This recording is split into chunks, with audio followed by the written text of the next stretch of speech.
Hello, everyone. Welcome to the Horror Room. I'm Travis Bruce, and today I have a special guest with us. He's an author, and he has a new book out right now that you can find on Amazon as well as Wicked House Publishing, and it's called Forever Fields. I have with us today Joshua Hill. Joshua, welcome to the Horror Realm. Hey, so glad to be here. Hello, everybody. So, Joshua, tell my audience a little bit about Forever Fields.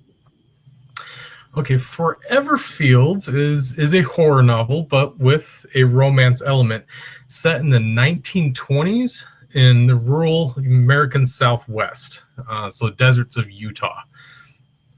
Because whenever you think of the 1920s, you think of big cities and flappers and gangsters. This is 1920s, but this is middle of nowhere desert 1920s. And I really wanted to have that feeling of isolation. I'm going to say that is the definition of isolation. Yes, yeah, it's all about this. She's her name is Elsie, and she's a World War I veteran. So she was a nurse over in the Great War, and she was wounded. But when she came back, she found out that she inherited this old, creepy house in the middle of nowhere, Utah. So she decides, to go there, check it out, and of course, supernatural shenanigans happen. So at first, she doesn't know if that's her PTSD that's manifesting, or if there are supernatural things. At first, there's some ambiguity. She's trying to figure things out. Then she hires a handy woman named Harriet to help with the house and fix things up. And then between the two of them, they figure out that there is something supernatural, something dangerous, and together they try to stop it. Now, as an author, when you're doing, I guess you can say it's a period piece. Is it hard to do a period piece? I mean, do you have to do a lot of research on, how it was at the time and how people talk? Yeah, it's very different. It is difficult because I actually have a degree in history. And I did papers specifically on this time period. So even though I've studied this time period, I know a lot about it, I still did a month worth of research before I ever started writing. Because I had to figure out speech patterns of the 1920s, figured out the telephone systems in the 1920s, what kind of wound care did they have for returning veterans, all these kind of things that you would never think about that just come up naturally in the story. You have to research. So even though I've already studied the time period, I've done papers on it, I know about it, I still took a month just for research, just to try to get things right.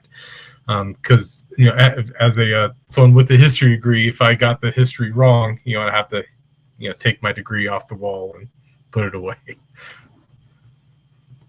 is a question I've never asked an author ever. This has just popped in my head.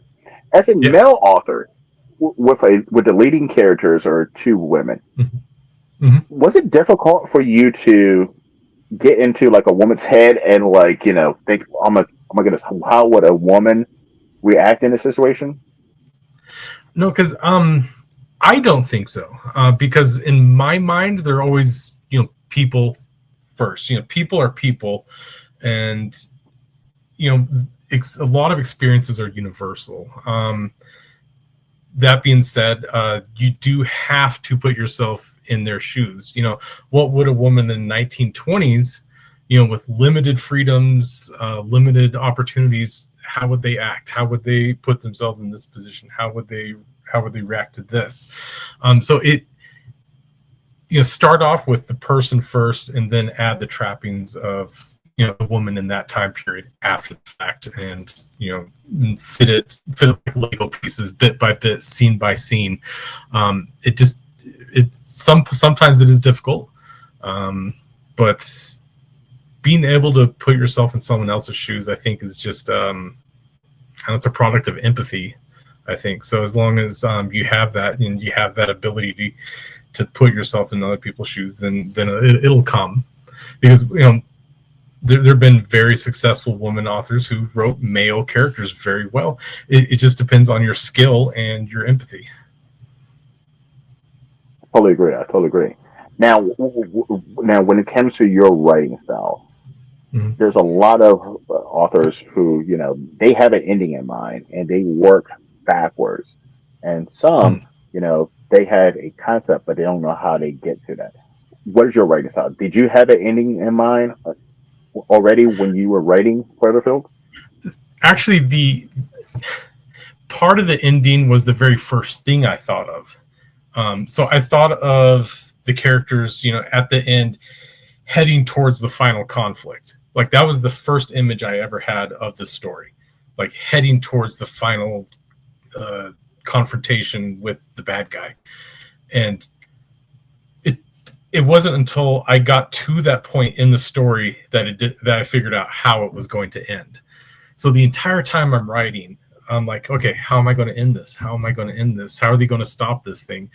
And even though like I knew that they were going to, confront it, I didn't know how they were going to actually solve the issue until I got to that point in the story. Now, how long did it take you from the time you came up with the idea to actually get the book written through editing and also published? And also published probably 2 years. Two Because years. yeah, 2 years. Because I got the idea originally. I was driving around at night, and it just popped into my head, like so vividly and so clear. I had to pull off the side of the road, use a notebook app on my phone, and write everything down as quickly as I could before I lost it. Like I knew who the characters were, I knew the setting, time period, the bad guy, I knew everything about it, so I had to write it down. And then once I did, I had to figure out, because I just had like little scenes here and there to tell a vague story. So I had to fill in a bunch of holes, do the historical research, and I then just started writing. I already knew like the tent poles. You just had to fill in all the blanks. So I mean, and Joshua, as you know, this is an amazing time right now, especially when it comes to indie horror writing. There's Mm. so many indie authors out right now, and they're actually able to get their stories out. And there's Oh, different it's a routes you can golden do it. I age. mean, you can do it's a golden age, and there's different routes you can do. You can do the self publishing route. You can. Mm-hmm. There's tons of small indie horror publishing companies out there as well. I mean, you can always roll your dice and do with the big ones, but I mean, who's going to do that? And there's no wrong answer. Now, there's no wrong answer. Now, but when it comes to your personal experience, have you Mhm. done both self publishing and, of course, right now you're working with Wicked House Publishing? Have you ever done the self publishing route as well? Not yet. Not yet. Yeah, this is my first novel and got picked up by a publisher, so I'm very fortunate. Because I did a lot of research. I have a lot of friends that are other authors as well. So I have access to a lot of real time market information about the benefits and the pros and cons of all the different forms. And yeah, there's no wrong answer. I just really wanted to go through a publisher, especially an indie publisher, just because I wanted that experience. Like I really wanted to, you know, it's almost like an ego thing. It's like I just want to see if I could do this. Like I want to get published. But self-publishing was always in mind as well. It's like, I could do that as well, but I just really want to do this to experience this and do it. Um, and one day I want to see my book, in a store, just so I can get that experience. But so what was it like when your first novel, you put it out there, and a publisher does pick it up? What was that like? That was probably one of the top three most joyful experiences of my life. Number one, being married. Um, number You got two, to say that, maybe right? Yeah. yeah, I have to say that she might listen to this. Number two, maybe like coming home from war, just kissing U.S. ground. But number three was definitely getting that email saying it was accepted. Here's the contract. Take a look at it. Sign it. The total elation. I mean, like I have never written a book, and I can imagine, getting out there and, somebody saying, hey, yes, I want to, you know, we like your work. We want to publish your work. And, and that process must be so fulfilling that somebody else believes in your work. Especially with everybody that's ever submitted to publishers. You're going to get rejection. I have an entire folder full of rejection letters, that I keep for like motivation. It's like, hey, here's all the rejection letters, and then here's my contract, here's my book in physical form to show that it's possible. So I keep every rejection letter, I print them out, put them in a folder, keep them. But having all those, and there's a lot of rejections, and some rejections are very good natured. Even I didn't get any that were like, you totally suck, you should probably stop writing right now. Nothing like that. It's either a form letter or hey, we like your style, we like this, it's just not a good fit. And some had some good feedback, but it was still a lot of rejections. And so finally getting the one that says yes is one of the greatest feelings in the world. And speaking of rejections, do you read reviews or no? Oh, I'm one of those ones that absolutely read reviews. Yes. So when you And see a bad review, yeah. what what goes through your head? First, I try to analyze it to see if it's valid. If it's valid, if it actually they make a really good point, then I need to take that to heart. I have to listen to valid criticism, or else I'll never get better. Now, there was one review that was like, the history part was kept thinking it was wrong. I checked something, it was right, and it went against my idea of what the 1920s was. So I don't like it. I'm like, so it's kind of a negative review because the history was too good. So I'm like, I'll take that one. Yeah. Even like when I started YouTube, like Mhm. the, the negative reviews definitely came out, especially like when you're first time doing something. Yeah. And like I just feel like some people are not forgiving to, you know, not everybody is going to knock it out of the park the first time around. Mhm. It's Yeah. it's something that over time you get better and better at. So I mean, and Mhm. they can definitely be brutal, and like you definitely have to have thick skin if you're in the Yes. entertainment industry at all. Absolutely. Yeah. If you have thin skin, don't get into this. Now, by you completing your first book, what is Mhm. one thing? This is a two-part question. What is one thing that you were like, you know what, I did that so well, I'd like to take it over to the next book? And what's one thing you were like, oh hell no, I would never do that again? Oh, good question. Okay. One thing that did well. Well, one thing's definitely, I'd say, the research. I think the amount of research I did, I think that was necessary. So I'm always the kind of guy that's gonna delve in, do all the research before I ever touch the keyboard. So I'm gonna keep that. I think I did well in that. Yeah, because the only complaints about the historicity were that it was too good. So I'll take that. I like that. As something, I always thought I was a plotter. Um, I, I always imagined, have every scene plotted out before I start writing it. But then as I wrote, um, I realized I was a pantser. I like to figure out what was going to happen to my characters when I started writing, and I actually enjoyed that a lot more. So that's something that I tried with that, but I'm going to be more of a pantser as I go on. Now, when your first book is out now, in your mind, are you thinking to yourself like, oh my goodness, when it comes to my second book, it has to be bigger, it has to be better? Oh, the funny thing is, I actually went the opposite. So I actually Really? think I think my first book was a little too ambitious. So the book I'm writing now is actually more toned back, smaller scale. and more intimate, less complex. So I actually went the opposite route.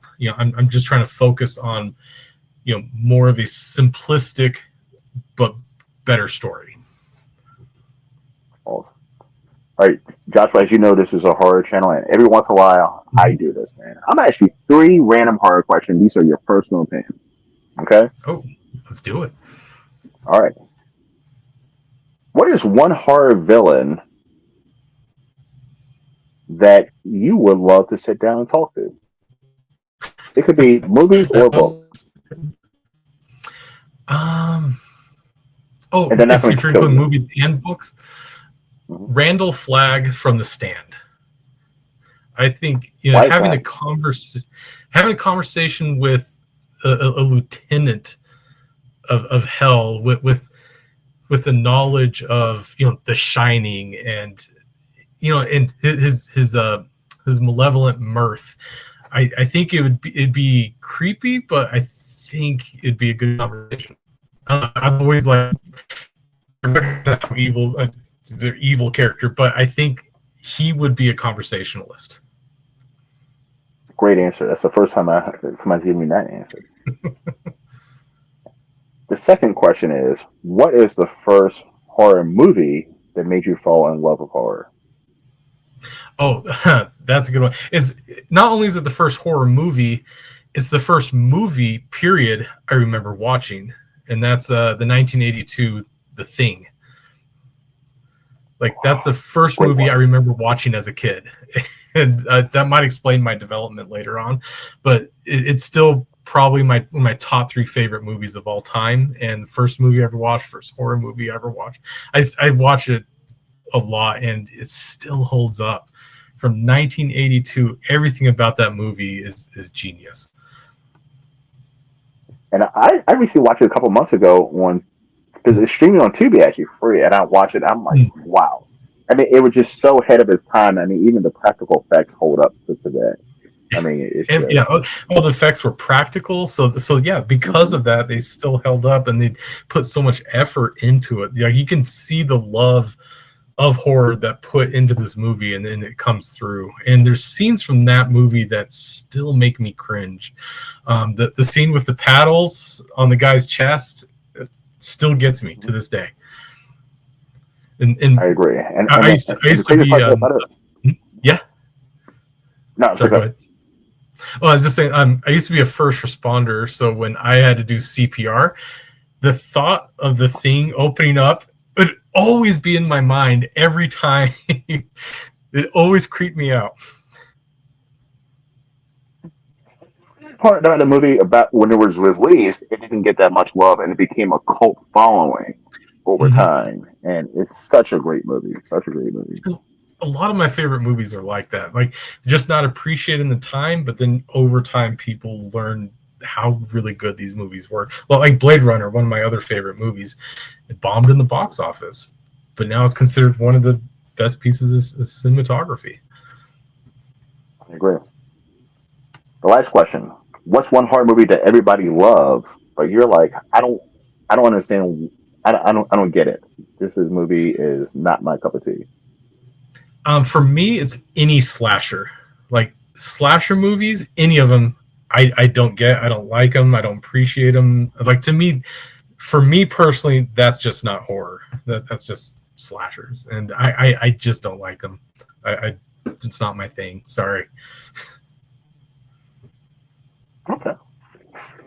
Now, Joshua, where can everyone find you and your book?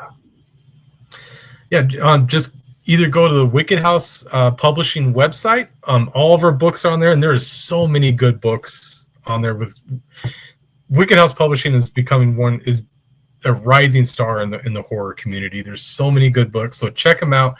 My book's on there. If you don't want to read my book, there's a bunch of other books that are out that are on that website that are awesome. I would say some of the best modern horror are on Wicked House Publishing. I'm not just saying that. I think it's true. There's some really good horror. So Wicked House Publishing, or just go on Amazon.com. Well, let's Listen, everybody, please follow my man Joshua on social media and get your ass over to Wicked House Publishing as well as or Amazon, whichever one, and Exactly. definitely They're, grab they're your all on there. copy. They're all the same. I mean, as long as they're getting the book, that's what's matter. We want people to get on Exactly. the book and definitely check out for Phil. Joshua, Start it's a reading. blast to Get have you scared. on, man. Yes. It was a total pleasure. I love the show. Thank you. Thank you, my friend. All right, everyone. Well, thank you for coming to another edition of the Horror Room. I'm Travis Bruce, and that's my man Joshua Hill. We'll see you next time. Take care.